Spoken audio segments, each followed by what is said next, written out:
یہ تو آسمانی مذاہب بھی نہیں مانتے اس کو. تمام آسمانی مذاہب میں طلاق کا حق کس کے پاس ہے؟ مرد کے پاس ہے. عیسائیت میں بھی, یہودیت میں بھی. چینج کر دیا ہو تو ایک الگ بات ہے. شیعوں کی نظر میں بھی یہ تو جنرل مشرف سے پہلے کورٹ میں بھی یہی تھا کہ ڈیورس کا حق کس کے پاس ہے؟ مرد کے. یہ تو اب انجیل علی مرزا نے آ کے یہ چینج کیا اس کو. اس سے پہلے تو ساری دنیا سب اس میں متفق تھی. تو یہ ایسے ہی تھوڑی میں نے کہہ دیا اتنے کانفیڈنٹلی. تو اسی طرح میں نے کہا جو 3 طلاق 3 ہوتی ہیں اتنے کانفیڈنٹلی کہہ دیا نا میں نے, تو ہم لوگ سمجھتے ہیں ابھی پھینک دی مفتی صاحب نے. اور ایک اور میں نے جو دعویٰ کیا یہ عاملوں کے بارے میں وہی ہوتے ہیں, تو ایسی تھوڑی پھینک دی ہے کانفیڈنٹلی. آدمی ممبر پہ اتنا بڑا دعویٰ تھوڑی کرتا ہے, سمجھتے ہو.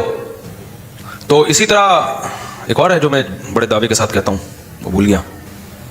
اور اسی طرح یہ بھی کہ یہ جو کہتے ہیں نا آبادی بڑھنے سے وسائل گھٹ رہے ہیں, زمین میں جگہ کم پڑ رہی ہے, بڑے مسائل ہو جائیں گے, تو یہ بہت بہترین کیا ہے, ہنسنے کے لیے بہت اچھا لطیفہ ہے. جب آپ کے یونیورسٹی میں ٹیچر یہ کہا کرے نا, دیکھیں ہمیں کنٹرول کرنا ہے اور وسائل ہمارے پاس کم ہے, تو آپ نے سر یہ لطیفہ پرانا ہو گیا, ٹھیک ہے کوئی نیا لطیفہ لے کر آئے.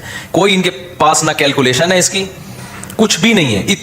اتنے وسائل ہیں نا اس وقت کائنات میں کہ آبادی 10 گنا بھی بڑھ جائے تو کوئی فرق پڑنے والا نہیں ہے. اتنے وسائل ہیں.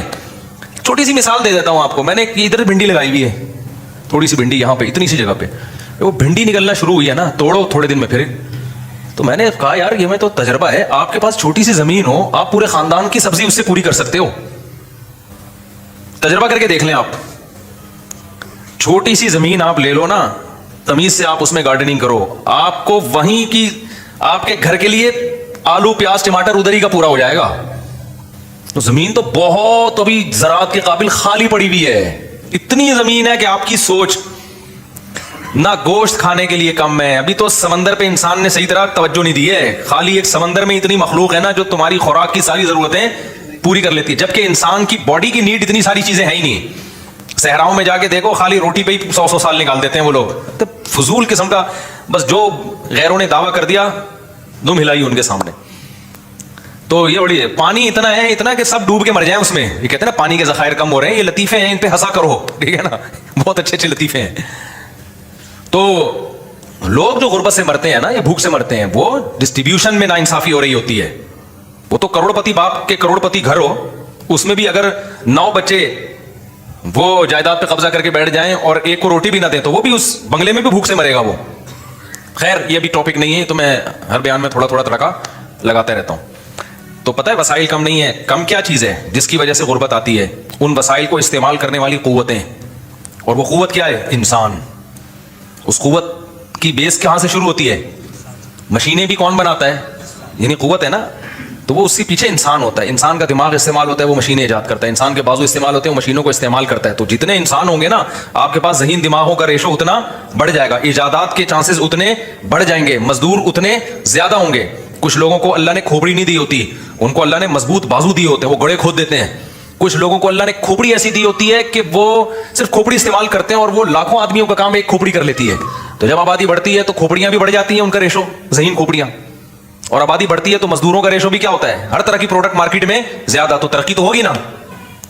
تو اس لیے یہ تو بالکل ہی اس کو دماغ سے نکال دو. خیر, تو میں یہ عرض کر رہا تھا, اتنی بڑی اللہ کی کائنات, تو اس میں انسان کی اوقات بھی 2 ٹکے کی نہیں, اور زمین کی اوقات بھی 2 ٹکے کی نہیں. تو میں یہ سوال اٹھایا تھا میں نے, پھر اللہ تعالیٰ انسان سے اتنی محبت کیوں کرتا ہے؟ کیا اس میں سرخاب کے پر لگے ہوئے ہیں بھائی کہ اس کو اتنا پروٹوکول دے رہا ہے کہ پیغمبر بھی اسی میں آ رہے ہیں, آسمانی کتابیں بھی انسانوں میں بولو نازل ہو رہی ہیں, انہی کے لیے کائنات کو بنایا گیا. پوری کائنات کس کے لیے بنائی گئی ہے یار؟ اتنی بڑی کائنات, 9 لاکھ گنا بڑا سورج, پھر سورج سے بھی لاکھوں گنا بڑے اور ستارے, پھر ان ستاروں سے اور بڑے ستارے, پھر یہ تو پہلا آسمان ہے, پھر آگے دوسرا آسمان کتنا بڑا ہوگا, پھر تیسرا آسمان کتنا بڑا ہوگا, پھر چوتھا آسمان کتنا بڑا ہوگا. جس آسمانوں میں پورے 3 4 آسمان سموئے ہوئے ہیں, کتنے بڑے بڑے. یہ تو ہماری تصور سے بھی کیا ہے. تبھی ملحد لوگ یہ اعتراض اٹھاتے ہیں کہ اگر ہم اسلام کو برحق مان لیں تو اس کا مطلب وہ انسان جس کی اوقات کیڑے مکوڑوں سے بھی کم ہے, وہ زمین جس کی اوقات اس کائنات میں ذرے کے برابر بھی نہیں ہے. تو سوال پیدا ہوتا ہے, اس کائنات کا بنانے والا اتنی پدی سی مخلوق کو اتنی ویلیو کیوں دے رہا ہے؟ سمجھ میں آ رہا ہے سوال کہ نہیں آ رہا بھائی؟ اتنی پدی سی مخلوق اور اتنی سی پدی سی زمین پہ. ایک یوں سمجھیں اس کو, میں اس اشکال کو ایک مثال سے آپ کے دماغ میں اتارتا ہوں. آپ آئے میرے پاس, مفتی صاحب آپ سے ملنے کے لیے آئے. مفتی صاحب آپ سب سے زیادہ ویلیو اپنے خاندان میں, یا اپنے پریوار کہتے ہیں نا ہندی میں, اپنے پریوار میں آپ سب سے زیادہ ویلیو کس کو دیتے ہیں؟ اب میرے پاس گاڑی بھی ہے, میرے پاس موٹر سائیکل بھی ہے, میرے پاس گھر بھی ہے, میرے پاس کپڑے بھی ہیں, پگڑی بھی ہے, اور جو جو چیزیں ضرورت کی ہوتی ہیں, لوازمات, سب کچھ ہے. تو میں کہتا ہوں میں جو ویلیو دیتا ہوں اتنا سا ایک پتھر اٹھاؤں, اتنا سا ذرہ, وہ میری نظر میں اس کی ویلیو کیا ہے سب سے زیادہ. تو آپ بولو گے یار اتنی بڑی بڑی چیزیں آپ کے پاس ہیں اور یہ ایک میز کے اوپر آپ کے نا گرد کا ایک ذرہ ہے, وہ بھی ویسے ہی پڑا ہوا تھا, اور پھر اس پر ایک چھوٹا سا کیڑا گھوم رہا ہے, اس پہ چھوٹا سا کیا گھوم رہا ہے, ایک جرثومہ جو خوردبین سے نظر آ رہا ہے. تو میری نظر میں یہ سب سے زیادہ, اور میں اسی کی خاطر میں نے یہ سارا, یہ پورا جو میرا خاندان اور یہ مرغیاں اور یہ بکرے اور یہ سب چیزیں پالی ہوئی ہیں اور یہ میرا گھر اور یہ سب میں نے اس چھوٹے سے جراثیم کے لیے بنایا میں نے. تو آپ بولیں گے یار کوئی اور لطیفہ سنا دیتے ہیں مجھ صاحب, نیند شاید پوری نہیں ہوئی ہے یا کوئی اور مسئلہ ہو گیا آپ کے ساتھ, کیا باتیں کر رہے ہو. جب بھی کسی چیز کو ویلیو دی جاتی ہے سب سے پہلے کوئی سائز تو ہونا اس کا, کیا خیال ہے. تو ملحد لوگ جو اعتراض کرتے ہیں نا, وہ یہی اعتراض ہے کہ یہ کیا, کیونکہ اگر ہم اسلام کو صحیح مانتے ہیں نا تو اسلام اس کائنات میں سب سے زیادہ عزت کس کو دیتا ہے, بولو, انسان کو. سب سے زیادہ ویلیو کس کو دے رہا ہے, اور جتنے پلینٹ ہیں نا زمین اس کائنات میں, ان میں سب سے زیادہ ویلیو کس سیارے کو دے رہا ہے, بولو, زمین کو. کیوں دے رہا ہے؟ قرآن کی بہت ساری آیتیں ہیں. پہلی آیت وَسَخَّرَ لَكُم مَّا فِي السَّمَاوَاتِ وَمَا فِي الْأَرْضِ, اللہ کہتے ہیں جو بنایا اس تمہارے لیے بنایا میں نے. وہی بات ہو گئی نا, میری میز پہ ایک چھوٹا سا پتھر پڑا ہوا تھا معمولی سا, اس کے اوپر ایک چھوٹا سا 2-3 جرثومے گھوم رہے تھے, یا خوردبین سے دیکھا تو 1 کروڑ تھے. میں کہوں یہ سارا کس کے لیے بنایا, یہ سب کچھ کس کے لیے ہے, اس کے لیے. تو اشکال ہوگا کہ نہیں ہوگا, ابے بھائی اس میں کیا ہے یار, تو پھونک مارو اڑ جائیں گے. تو اللہ یہی کہہ رہا ہے کہ اس پوری کائنات میں یہ زمین کیا ہے, ایک مٹی کے 1000ویں حصے کے برابر بھی نہیں ہے زمین, اتنی چھوٹی ہے. قرآن پروٹوکول دے رہا ہے سخر لکم, کہ اس زمین پر جو چند جراثیم ہم جیسے گھوم رہے ہیں, ایک پھونک فرشتہ لگا دے تو ہم سب کی پھونک نکل جائے, جیسے اقرار الحسن نے پھونک نکال دی. تو اللہ کیا کہہ رہا ہے, وَسَخَّرَ لَكُم مَّا فِي السَّمَاوَاتِ, پروٹوکول دیکھو, جو کچھ آسمانوں اور زمین میں, اللہ کہتے ہیں جمیعاً, تمام کا تمام, تاکیدیں لگا دی اللہ تعالیٰ نے. یعنی ہو سکتا ہے ہم, ایک وہم ہو سکتا تھا کہ شاید اللہ نے تھوڑا مبالغہ زیادہ کر دیا ہے. اللہ نے کہا کہ جو کچھ آسمانوں میں, جو کچھ زمین میں تمہارے لیے, تو جو کچھ سے مراد ہوگا 2-4 چیزیں. اللہ نے کہا جمیعاً, سب کا سب, سب کس کے لیے, تمہارے لیے بنا دیا میں نے. ارے بھائی, اور عزت جو قرآن کہتا ہے, نام کیا رکھا گیا, اشرف المخلوقات, تمام مخلوق میں سب سے زیادہ عزت دار. اور قرآن کیا پروٹوکول دیتا ہے, جو جس سے ہمیں پتہ چلتا ہے انسان کو بڑی عزت دی ہے, وَلَقَدْ كَرَّمْنَا بَنِي آدم, اللہ کہتے ہیں ہم نے بنی آدم کو بہت عزت دی ہے. بنی آدم سے کون مراد ہے, انسان مراد ہے. اکرمنا نہیں ہے, کرمنا, باب افعال اکرمنا, ہم نے اکرام کیا. باب تفعیل میں مبالغہ زیادہ ہے, بڑے اہتمام کے ساتھ ہم نے اس کو پروٹوکول دیا ہے. کہتے ہیں نا تکریم قابل تکریم ہے, آپ کہتے ہیں نا ایک لفظ ہوتا ہے اکرام. بھائی اکرام کسی کا بھی ہو سکتا ہے, بھائی ان کا ذرا اکرام کریں, آپ نے چائے پاپے پلا دی ان کو, ایسے ہی نہیں کھا لیا. تکریم کا مطلب زیادہ آپ نے ان کو ویلیو دے رہے ہو. تو اللہ نے اکرمنا کا لفظ استعمال نہیں کیا سورہ بنی اسرائیل میں, وَلَقَدْ كَرَّمْنَا بَنِي آدم, ہم نے بنی آدم کو بہت زیادہ عزت دی ہے. اس آیت سے پتہ چلتا ہے کہ اس کائنات میں انسان کو بہت زیادہ ویلیو, بولو, دی جا رہی ہے. اور ہمیں کہاں سے پتہ چلتا ہے, آدم علیہ السلام کا واقعہ جس طرح اللہ نے بتایا. کوئی مخلوق پیدا کرتے ہوئے ایسا نہیں ہوا کہ اللہ نے فرشتوں کا اجلاس بلایا ہو, فرشتوں کا اجلاس, جس کو پیدا کرنا تھا پیدا کر دیا. اللہ نے, قرآن کہتا ہے ہم نے فرشتوں سے کہا میں ایک مخلوق پیدا کرنے جا رہا ہوں جو اس طرح کی ہوگی. فرشتوں نے اس پہ اعتراض بھی کیا, یہ بھائی جو اے اللہ تو اس کی جو صفات بیان کر رہا ہے اس سے تو لگ رہا ہے کہ یہ زمین میں خون بہائے گی. اللہ کہتے ہیں اعلم ما لا تعلمون, میں وہ جانتا ہوں جو تم نہیں جانتے. اس تیسری آیت سے پتہ چلا کہ انسان کو کیا دیا جا رہا ہے, بڑا پروٹوکول دیا جا رہا ہے. چوتھا تو حد ہی ہو گئی بھائی, یہ مخلوق آئی سب سے بعد میں. اکثر ہمیں مخلوق جتنی ملتی ہے نا زمین پہ, انسان سے پرانی ملتی ہے. نیا کوئی بھی ایجاد, میرے کم از کم ہم نے اپنی زندگی میں دیکھا ہے کہ نیا جانور ایجاد ہوا ہے, صحیح ہے, ہوگا پرانی نسل کہیں سے دریافت ہو گئی ہوگی. سب سے لاسٹ میں کون آ رہا ہے, انسان آ رہا ہے. ڈارون نے تو پورا ہی وہ کام کر دیا, اس نے کہا یہ آخری وہ ہے, ارتقاء کا آخری مرحلہ ہے. ڈارون مجھے ملا نا, میں چھوڑوں گا نہیں اس کو, میں ایسے چند سوال آن کیمرہ پوچھوں گا کہ تو مجھے یہ بتا کہ بندر سے اچانک چھلانگ لگا کے کیسے انسان بن گئے. جب بندر سے انسان بن رہے تھے تو بیچ کی کہاں نسلیں کدھر غائب ہو گئی, کچھ ایسی ہوتی جو پوری انسان بن چکی تھی, کچھ ایسی ہوتی جو 90% انسان ہوتی. دیکھو بہت ساری نسلیں چلی ہیں نا, 20 ٹرینیں کراچی سے پشاور جا رہی ہیں, کسی کی سپیڈ تیز ہوگی, کسی کی کم ہوگی, ایک ٹرین ابھی پہنچی, ایک 5 منٹ بعد, ایک 5 منٹ بعد, ایسے ہوگا نا.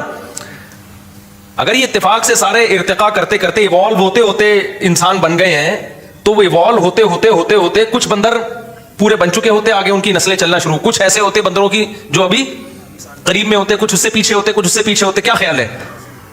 کچھ ایسے ہوتے جن کی دم ابھی کم ہو چکی ہے, پوری ختم نہیں ہوئی ہے, کچھ ایسے ہوتے جو پوری. جب بھی کوئی کام اتفاق سے ہوتا ہے نا, تو ایسا نہیں ہوتا ٹشن کر کے ایک دم سے ہو جائے وہ, کہ آدم سے پہلے کے سارے ہی غائب ہو گئے, ایسا نہیں ہوتا.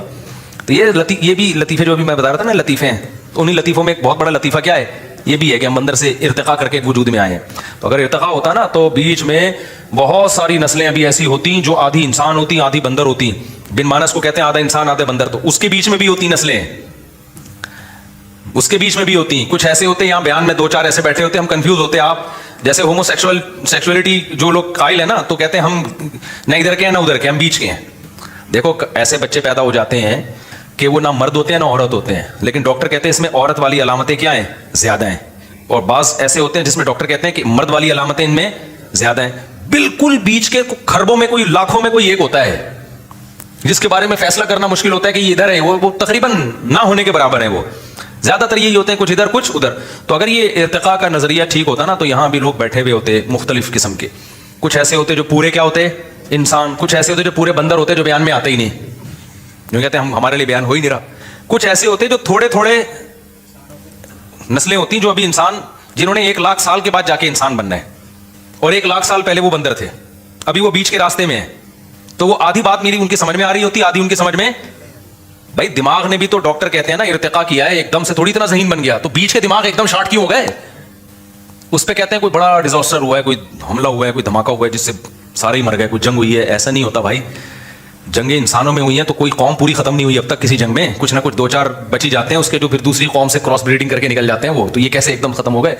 تو کچھ بیانات میں لوگ بیٹھے ہوئے ہوتے, کچھ پورے وسیم بھائی ہوتے, کچھ پورے ستار بھائی ہوتے, کچھ پورے بن مانس جیسے ہوتے, وہ بیان میں آتے ہی نہیں, ظاہر ہے ان کے لیے بیان ہو ہی نہیں رہا. کچھ ایسے ہوتے جو میرا بیان آدھا سمجھ رہے ہوتے, آدھا نہیں, آدھا سمجھ اس لیے رہے ہوتے کہ آدھے انسان بن چکے ہیں, وہ آدھا دماغ ان کا ذہین بن چکا ہے, آدھا بیان اس لیے نہیں سمجھ رہے ہوتے کہ آدھے وہ ابھی بندر ہی ہیں. کچھ ایسے ہوتے 75% انسان ہوتے اور 25% وہ کیا ہوتے, بندر ہوتے. یہ ہونا چاہیے تھا, یہ نہیں ہے. اس کا مطلب یہ شروع سے ہی پھینکی گئی ہے بہت لمبی. تو یہ نہیں ہوا ایوالو. اور بات یہ ہے کہ پہلی دفعہ کیسے بن گیا, یہ سیل وجود میں کیسے آ گیا, وہ تو خیر یہ اس میں کئی دفعہ بیان کر چکا ہوں. تو اللہ تعالیٰ نے آدم کو پیدا کر کے جو پروٹوکول دیا ہے نا, اف, اتنا پروٹوکول کسی مخلوق کو نہیں. ایک تو سب سے لاسٹ میں لایا جا رہا ہے, مہمان خصوصی اکثر آخر میں آتے ہیں, اور بعض لوگ لیٹ ہی اس لیے ہوتے ہیں اپنی ویلیو جتانے کے لیے. پروگرام میں ان کو 8 بجے بلایا تھا, 11:15 بجے پہنچ رہے ہوتے ہیں, یہ بتانے کے لیے کہ ہم بہت مصروف آدمی ہیں. تو یہ بے وقوفی کی بات ہے.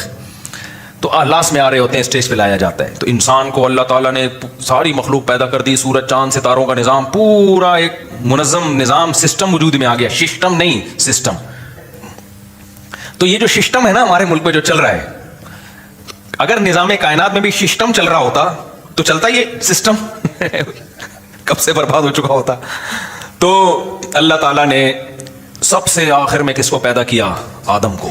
یہ بھی عزت دی ہے. پھر کتنا پروٹوکول دیا, فَإِذَا سَوَّيْتُهُ وَنَفَخْتُ فِيهِ مِن رُوحِي فَقَعُوا لَهُ سَاجِدِينَ. یہ سب ہمیں عزت دی جا رہی ہے. یہ میں پتہ ہے کیوں یہ سوال کو اتنا آپ کے دماغوں میں ڈال رہا ہوں اور پھر اس کے جواب کو اتنا فوکس کر رہا ہوں, تاکہ ہمیں اپنی ویلیو سمجھ میں آئے. اتنی عظیم مخلوق فحش فلمیں دیکھنے کے لیے پیدا نہیں کی جاتی. اتنی عظیم مخلوق شراب اور کباب کے لیے پیدا نہیں کی جاتی. اتنی عظیم مخلوق عیاشی کے لیے پیدا کرنا مقصد نہیں تھا. اتنی عظیم مخلوق کھانے پینے اور غل غپاڑوں کے لیے نہیں ہے. اس لیے میں سوال کو نا آپ کے دماغوں میں اچھی طرح سے بٹھا رہا ہوں. تو اللہ تعالیٰ نے آدم علیہ السلام کو جب پیدا کیا, فَإِذَا سَوَّيْتُهُ وَنَفَخْتُ فِيهِ مِن رُوحِي فَقَعُوا لَهُ سَاجِدِينَ. اللہ نے کہا فرشتوں کو, اس میں سب سے افضل مخلوق فرشتے تھے, تو اللہ نے سب سے افضل مخلوق کو حکم دیا کہ تم نے آدم کو سجدہ کرنا ہے. تو یہ سجدہ کر کے بتا دیا کہ آج کے بعد سب سے افضل کون ہے, آدم اور اس کی اولاد, فرشتے ہو. تبھی تو شیطان جو ہے نا اکڑ گیا تھا کہ یہ کیا بھائی. شیطان نے وہی اعتراض کیا جو ملحدین اعتراض کر رہے ہیں کہ اتنی چھوٹی سی زمین پہ اتنی چھوٹی سی مخلوق کو اتنا پروٹوکول, جن کے پاس تو پاور زیادہ ہوتی ہے. سمجھ رہے ہو؟ جنات جو سلیمان علیہ السلام کے دور میں پتہ نہیں کیا کیا اتنے بڑے بڑے کام کر رہے ہوتے تھے. تو اس کو یہی تو غصہ آیا کہ بھائی یہ میرے سامنے خلقتہ من صلصال من حمأ مسنون، اے اللہ تو نے، اچھا سائز میں بھی انسان بہت چھوٹا، اور جس چیز سے پیدا کیا جا رہا ہے نا وہ بھی کوئی مشک و عنبر کے ٹیلے نہیں ہیں یا کوئی ہیرے جواہرات نہیں ہے جس سے انسان کو بنایا جا رہا ہے. سڑا ہوا گارا، یہ قرآن کے الفاظ ہے، ایسا گارا تھا جس میں سڑان پیدا ہوئی ہے. جو آدم علیہ السلام کے بننے کا جو پروسیس تھا نا، جو جس مٹی سے آدم کو بنایا جا رہا تھا، اس میں بھی بدبو پیدا ہوئی ہے. جیسے بچہ جب ماں کے پیٹ میں ہوتا ہے نا، جب ادھورا ہوتا ہے تو کیا خوشبودار ہوتا ہے وہ، جب حمل ضائع ہو جائے نا بچے میں بہت شدید بدبو ہوتی ہے. جب وہ گوشت کا لوتھڑا اگر پریگنینسی شروع کے دنوں میں ضائع ہو جائے نا، شدید بدبودار چیز ہوتی ہے وہ. تو شیطان نے کیا اعتراض کیا تھا؟ من صلصال من حمأ مسنون، بھئی یہ اسمیل والی مٹی جس کو سڑایا گیا ہے اس سے کیا بنایا جا رہا ہے، یعنی جس مادے سے بنایا جا رہا ہے وہ بھی کوئی مشک و عنبر نہیں ہے. اور انسان کی بھی پیدائش دیکھ لو جو ماں کے پیٹ میں ہوتی ہے، منی کے قطرے سے جسم سے نکل جائے تو غسل فرض ہو جاتا ہے، اس کے بغیر نماز نہیں ہوتی، ایسا ناپاک. اور پھر خون سے بنایا جاتا ہے. یہ دونوں چیزیں کیا ہیں؟ گندی اور ناپاک ہیں. تو جو ملحد لوگ اعتراض کرتے ہیں نا، اس سے بڑا اعتراض تو شیطان نے کیا تھا کہ جس چیز سے بنایا جا رہا ہے، یہ اس چیز سے بنایا جا رہا ہے اور میں کیا کروں؟ اس کو سجدہ کروں. تو میرے بھائی وہ سوال. اور لیکن اللہ کہتے ہیں اتنا پروٹوکول دیا کہ میں نے، اور پھر ایک پروٹوکول تو یہ کہ فرشتوں کو حکم دیا، دوسرا یہ کہ جس نے سجدے سے انکار کیا نا اس کی ایسی کی تیسی کر دی. ایک الگ سے پروٹوکول ہے انسان کو کہ سب کو کرنا ہے، جو نہیں کرے گا اس کو چھوڑوں گا نہیں میں. آپشنل نہیں ہے، اختیاری نہیں ہے. شیطان نے کہا نہیں، تو اللہ نے کیا کہا؟ چلو تمہاری مرضی، چلو بھائی. یہ مجھے اور آپ کو اللہ نے عزت دی ہے کہ اللہ نے کہا کہ شیطان کو تجھے سجدہ کرنا ہے، نہیں کرے گا دربار سے نکل جا، دفع ہو جا یہاں سے. تبھی تو تیش میں آیا وہ اب تک، اور سسٹم کروا دیا ہمارے ملک میں اس نے. یہ سارے جو سسٹم چل رہے ہیں اس کے پیچھے کون ہے؟ اصل تو وہی ہے نا. تو اتنا پروٹوکول، اتنا پروٹوکول، اتنا پروٹوکول. اور پھر اور بھی بہت ساری آیتیں. پھر اللہ نے پیغمبر بھیجے کس میں؟ انسانوں میں.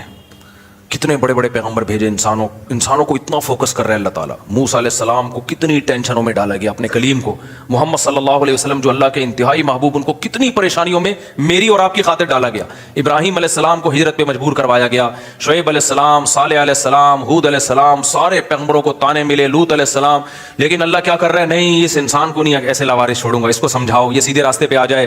بھائی اتنی عزت اللہ کیوں دے رہا ہے؟ نہیں آتا تو نہ آئے.